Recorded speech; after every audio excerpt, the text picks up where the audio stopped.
Hampir tidak ada bisnis di dunia ini yang berjalan tanpa kompetitor. Itulah sebabnya bisnis itu harus efisien.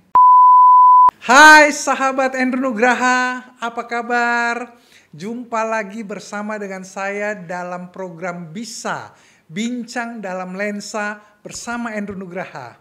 Bagaimana bisnis teman-teman hari ini? Bagaimana kegiatan teman-teman hari ini? Semoga hari ini semua yang kita jalankan lancar, berhasil, sukses, dan jauh lebih baik dibanding hari kemarin. Tantangan ada?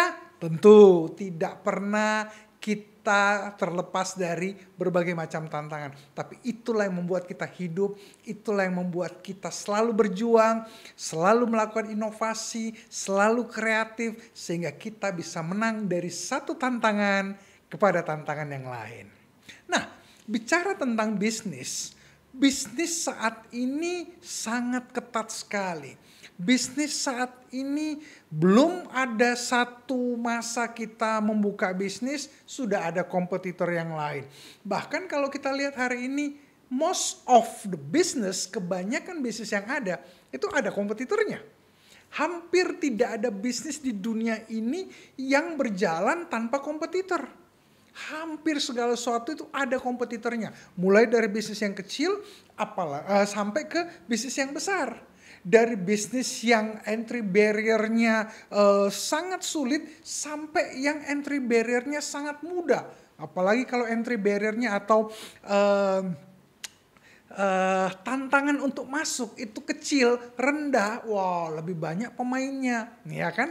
Jadi hari ini kita bicara bisnis, kita bicara tentang kompetisi yang cukup kompleks, yang cukup ketat. Itulah sebabnya bisnis itu harus efisien. Bisnis tidak bisa lagi menjadi bisnis yang ya pokoknya kita bisnis asal seperti zaman dulu, nggak bisa. Bisnis hari ini harus efisien. Beberapa alasan kenapa bisnis harus efisien. Yang pertama adalah karena kompetisinya sudah semakin ketat. Bisnis yang ada sekarang sangat ketat. Seperti tadi saya sampaikan, hari ini kita buka bisnis, bulan depan sudah ada kompetitor. Kita baru buka toko, bulan depan sudah ada toko baru yang sejenis mirip dengan toko kita di sekitar kita. Kompetisi sangat ketat. Belum lagi, bisnis yang sudah ada, bisnis existing, mulai banting-bantingan harga. Sana jual berapa? Kita harus jual di bawahnya. Ada program-program diskon, program gratis, program BOGO, buy one get one, beli satu gratis satu, dan lain sebagainya. Bisnis yang kasih diskon 50 plus 20 plus 10 plus 5 dan lain sebagainya. Jadi kompetisinya sangat ketat sekali. Hari ini hampir semua bisnis yang ada itu punya kompetisi yang cukup ketat. Itulah sebabnya mengapa bisnis harus efisien, karena kompetisinya cukup ketat. Informasi mudah didapat. Kalau dulu orang cuma tahu toko A menjual sesuatu, sekarang untuk cari sesuatu orang bisa cari di mana saja, di marketplace, search di Google, search di Facebook, search di Instagram, di Shopee, Tokopedia, TikTok Shop, dan lain sebagainya. Ada begitu banyak bisnis sejenis yang hadir di sana, sehingga kompetisinya cukup ketat, bahkan mungkin sangat ketat sekali. Hal yang kedua, pasar cenderung lebih price sensitive. Naikkan harga itu kadang-kadang bukan sebuah solusi. Karena ketika kita menaikkan harga, biasanya marketnya akan turun. Kenapa? Karena jumlah orang yang membeli mungkin semakin turun. Daya belinya semakin turun. Ketika Anda jual produk dengan harga 10.000, katakan misalnya pembelinya ada 1.000 orang. Begitu Anda naikkan ke 1.200, naik 20%. Mungkin jumlah pembelinya tidak sampai 1.000. Sudah turun ke 700-800 orang. 700-800 customer. Kenapa? Karena pasar sekarang cenderung lebih price sensitif. Pasar sekarang lebih cenderung sensitif dengan harga. Apalagi ketika ada pendatang baru. Biasanya ketika pendatang baru, hal pertama yang mereka lakukan itu apa? Anda tersenyum, banting harga, kasih diskon besar. Sana tetangga jual berapa, kita jual di bawahnya. Itu cara bisnis masuk ke pasar. Memang tidak selamanya mereka bermain di harga rendah. Ketika satu masa mereka akan naikkan harga dan lainnya. Nah, apalagi dengan mudahnya barang-barang dari luar negeri, barang import masuk. Untuk menguasai satu daerah, tentu sekali lagi mereka akan mengeset harga mereka di bawah harga rata-rata. Apalagi di sebagian negara kita tahu mereka bisa memproduksi dengan barang-barang yang super murah karena orang bekerja sangat efisien, orang bekerja sangat tekun sehingga biayanya sangat rendah. Mereka bisa menjual dengan harga yang sangat murah. Itulah sebabnya pasar kita saat ini cenderung lebih price sensitif. Sensitif dengan harga, begitu dinaikkan biasanya jumlah pembelian menurun karena daya beli cukup tidak setinggi yang waktu-waktu yang lalu. Apalagi masalahnya sehingga kita harus membuat bisnis kita lebih efisien. Hal yang ketiga adalah karena profit margin cenderung lebih tipis. Iyalah, jual dengan harga lebih rendah, tentu profit marginnya, nilai keuntungannya jauh lebih tipis. Tapi Kak, kan yang beli jauh lebih banyak. Betul, jumlahnya lebih besar secara quantity, tetapi profit margin per barang tentu akan lebih turun. Itulah sebabnya mungkin kita harus mulai berpikir daripada kita bermain dengan harga yang mahal, kita bermain dengan harga yang lebih reasonable, lebih masuk akal, lebih kompetitif, tapi dengan jumlah yang lebih banyak. Itu biasa digunakan oleh settingan dan strategi seperti itu biasanya digunakan oleh pemain-pemain baru atau pemain-pemain yang ingin menguasai market. Mereka menurunkan harga, tetapi mereka bermain dengan market share yang lebih besar, dengan pasar yang lebih luas, sehingga profit marginnya cenderung lebih tipis. Nah, apa solusinya ketika kita harus efisien? Solusi yang pertama adalah lakukan segala sesuatu secara terukur. Terukur bagaimana? Terukur seperti ini, contoh. Berapa jumlah orang yang digunakan? Berapa satu orang bisa melakukan berapa banyak hal? Berapa lama mengantar satu produk misalnya atau menyiapkan satu produk? Berapa lama satu produk harus disiapkan? Ketika ada orang menanyakan sesuatu, berapa lama waktu dibutuhkan untuk bisa menjawab customer tersebut? Ketika orang ada di toko kita, berapa lama mereka ada di toko kita? Apakah mereka hanya membeli satu barang atau mereka bisa membeli beberapa barang? Bagaimana caranya kita bisa mengukur? Itu adalah hal yang kita harus pikirkan. Tetapi lakukan segala sesuatu dengan terukur. Kinerja harus diukur, keuangan harus bisa diukur, waktu yang digunakan harus bisa diukur, membuka sesuatu, melakukan sesuatu, menjawab sesuatu, melakukan apa saja, itu harus bisa diukur. Karena kalau kita bisa mengukur, maka kita akan bisa melakukan efisiensi dengan baik. Kalau kita tidak bisa mengukur apa yang dikerjakan, baik oleh pribadi sendiri maupun oleh tim, maka kita tidak bisa melakukan efisiensi. Sekali lagi, kalau kita tidak bisa mengukur kinerja pribadi maupun tim, maka yang terjadi adalah semua orang akan bilang, kami lagi sibuk. Tapi sibuknya berapa lama? Sibuknya sesibuk apa? Apakah orang ini mengerjakan satu hal butuh 30 menit? Atau cukup 10 menit bisa selesai? Harus bisa diukur. Karena kalau kita tidak bisa mengukur, sekali lagi, kita tidak akan punya nilai efisiensi. Kalau kita tidak bisa mengukur kinerja tim, maka berapapun tim yang Anda pakai, semua akan kelihatan sibuk. Tetapi mereka tidak efektif dalam bekerja karena kita tidak melakukan pengukuran. Jadi mengukur segala sesuatu itu penting. Sama dengan ketika kita memasak. Memasak itu butuh ukuran. Garam, berapa sendok? Sendok teh kah? Sendok makan kah? Jangan hanya bilang kasih sedikit garam. Sedikit untuk si A, beda dengan sedikit untuk si B. Tetapi kalau kita katakan misalnya 10 mili garam atau 10 cc garam, itu pasti akan sama. Minyak dan lain sebagainya. Melakukan bisnis juga sama. Mengukur itu penting. Mengukur kinerja itu penting. Dalam pabrik, satu orang bisa menyelesaikan berapa lama. Satu tahapan produksi butuh waktu berapa orang, berapa lama. Kalau satu orang ditambah bisa mengurangi waktu berapa lama. Bisa meningkatkan produksi berapa lama. Kalau sesuatu diberikan, ditambahkan, jumlah orang ditambahkan, apa yang bisa dilakukan? Efisiensi apa? Apakah jumlah produksi bertambah? Kalau sales ditambah, orang sales ditambah, apakah jumlah outlet akan bisa bertambah? Apakah jumlah produksi, jumlah barang yang terjual bisa bertambah? Itu harus diukur. Kalau kita tidak bisa mengukur, maka semua orang akan kelihatan sibuk. Tapi sebenarnya tidak efektif dan tidak efisien. Satu orang sales, harusnya dia bisa mengunjungi berapa banyak outlet. Harus bisa diukur.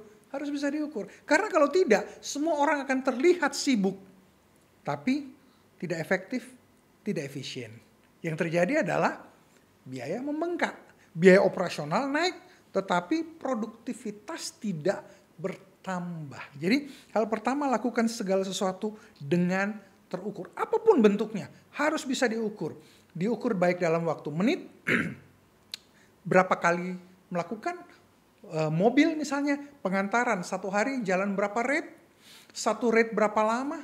Anda di bisnis kontraktor misalnya, Anda harus bisa mengukur satu kali penggalian menghasilkan berapa kubik ini berapa menit. Berapa menit ini, berapa solarnya, dan lain sebagainya. Dengan kita bisa mengukur, kita bisa melakukan efisiensi. Yang kedua, gunakan teknologi untuk membantu agar bisnis efisien. Teknologi apa? Sekarang teknologi banyak sekali. Anda bisa menggunakan teknologi AI untuk mendesain sesuatu. Anda bisa menggunakan teknologi komputer, membuat sesuatu untuk marketing, untuk mengukur kecepatan, untuk mengukur efektivitas seseorang ketika ada di satu tempat, mengukur berapa lama seseorang mengatur pekerjaannya. Gunakan teknologi. Banyak teknologi yang bisa dipakai. Pak, saya tidak ngerti teknologi. Oke, contoh paling konkret. Orang melakukan sesuatu. Jam berapa dia mulai melakukan? Foto dulu. Ada jamnya, ada waktunya. Jam berapa dia selesai? Foto waktu dia selesai. Kemudian kan bisa diukur. Berapa lama waktu yang dibutuhkan untuk mengerjakan mulai dari start sampai finish. Kemudian setelah ambil beberapa sampling, ambillah nilai rata-ratanya. Dengan begitu kita menggunakan teknologi, kita tahu, oh ya, orang kalau mulai dia harus foto dulu. Sales tiba di satu tempat, dia harus foto di lokasi tempat dia ada, tempat dia menagih, tempat dia menawarkan produk, dan lain sebagainya. Dan teknologi itu sekarang digunakan oleh hampir semua industri. Ada orang datang, prospek saya, selesai ngobrol, dia bilang, Pak bisa tolong kita foto bareng dulu sebentar, hanya untuk laporan. Kenapa? Karena mereka harus memberikan report supaya mereka bisa dianalisa, bisa diukur berapa lama dia ada di satu tempat. Gunakan teknologi. Saya pesan taksi untuk bepergian ke bandara misalnya. Begitu saya naik di taksi itu, mereka akan bilang, Pak, mohon maaf Pak, foto dulu ya, karena harus kirim ke kantor, dan lain sebagainya. Gunakan teknologi untuk bisa membantu agar bisnis efisien. Hal yang ketiga, yang terakhir, analisa bisnis secara berkala. Banyak bisnis mereka hanya menganalisa dari sisi sales. Berapa omset, berapa banyak barang terjual. Itu bagus. Tapi apakah kita juga melakukan analisa yang lain? Contoh, Anda punya stok begitu banyak. Apakah stok ini ada peminatnya atau tidak? Berapa banyak orang yang kelas ini sukanya beli barang tipe apa? Orang yang kelas itu sukanya beli barang tipe apa? Orang yang kerja di dunia industri ini sukanya tipe apa pembeliannya? Yang tipe itu seperti apa? Kapan waktu orang belanja? Tanggal berapa waktu orang belanja? Itu semua perlu dianalisa. Kalau kita berkata, Pak, saya kalau ditawari barang, saya ambil semua satu seri. Setuju. Karena mungkin lebih murah. Tetapi pertanyaannya, apakah customer Anda butuh seri-seri tersebut? Katakan misalnya Anda jualan satu hal, ada 10 seri. Anda harus ambil dari seri 1 sampai seri 10. Tapi ternyata yang laku cuma seri 7, 8, 9. Lah bagaimana seri 1, 2, 3, 4, 5, 6, dan 10? Akhirnya yang terjadi cash flow kita mulai macet. Karena apa? Sekali lagi, kita tidak melakukan analisa bisnis secara berkala. Melakukan analisa bisnis itu perlu berkala. Tidak bisa nanti aja kalau uang saya kurang baru saya pikir enggak bisa. Pembelian, Anda mau order barang. Sebelum order barang, apakah Anda melakukan analisa bisnis? Kembali lagi, kita mesti gunakan teknologi. Kita harus bisa mengukurnya. Kalau kita bisa mengukur, kita menggunakan teknologi, maka kita akan bisa menganalisa. Kalau kita bisa menganalisa, maka kecenderungan kita untuk order barang secara berlebihan akan turun. Yang terjadi, cash flow terjaga. Tapi Pak, bagaimana kalau misalnya saya beli barang hanya 10 biji, ternyata satu saat terjadi pembelian melonjak. Teman-teman, bisnis itu tidak mungkin tiba-tiba lompat. Bisa, tapi itu sekali-sekali. Nah, pertanyaannya sederhana. Kalau kita misalnya bisnis yang lompat itu sekali dalam setahun. Nah, sementara katakan 1 bulan terakhir, 11 bulannya cash flow kita nggak terjaga. Kita akhirnya bisnis kita setengah mati. Bayar supplier kita terlambat. Pertanyaan sederhana, kira-kira kita bisa dapat barang? Kira-kira kita masih bisa dapat harga dengan harga yang baik? Kalau kita tidak bayar supplier kita, tentu akan sulit, betul ya? Nah, untuk bisa menganalisa ini, kita perlu punya data teknologi, data yang terukur, menggunakan teknologi, dan lain sebagainya. Tapi, bisnis harus bisa dianalisa. Saya tahu tidak mudah menganalisa bisnis. Saya tahu kebanyakan kita kadang-kadang hanya berpikir, berapa sih penjualan? Tapi berapa banyak orang yang Anda pakai?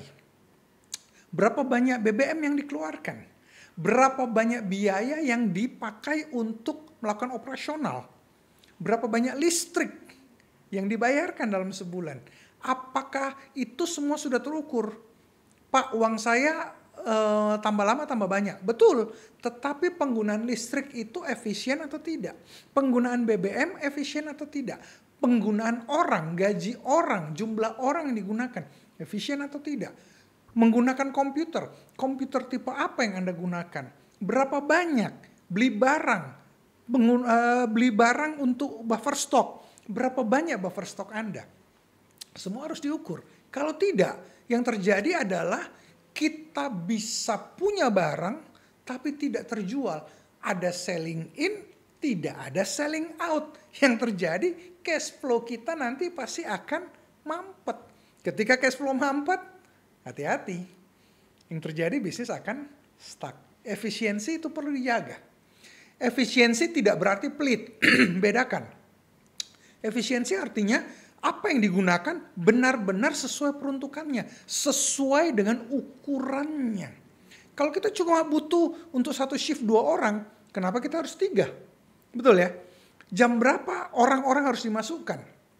Pak, restoran saya ramenya nanti jam 1 Pak, jam 12 sampai jam 1, jam 2, jam makan siang. Oke, berarti orang yang kita mesti masukkan, mereka harus standby mulai dari jam 10, jam 11, 12, 1, 2.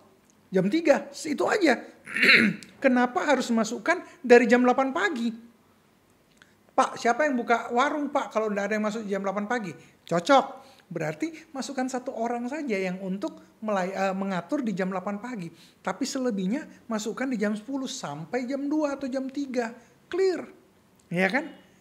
Diatur sesuai kebutuhannya tapi harus terukur. Kalau tidak terukur, kita nggak bisa punya bisnis yang berkembang. Semua bisnis yang berkembang adalah karena bisnis itu bisa diukur. Bisa dianalisa. Menggunakan teknologi. Pak, kalau semua yang saya gunakan teknologi, kan kasihan keluarga saya banyak Pak, saya harus pekerjakan. Oh, kalau itu memang main goalnya, itu adalah tujuan utamanya, berarti Anda harus bisa legowo ketika bisnis turun tetapi gaji Anda harus jalan terus. Kita harus legowo ketika profit kita semakin tipis karena kita punya tujuan sosial. Kalau itu lain lagi.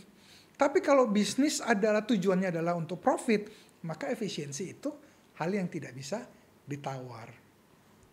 Apakah kita perlu punya kendaraan sendiri ataukah kita sewa?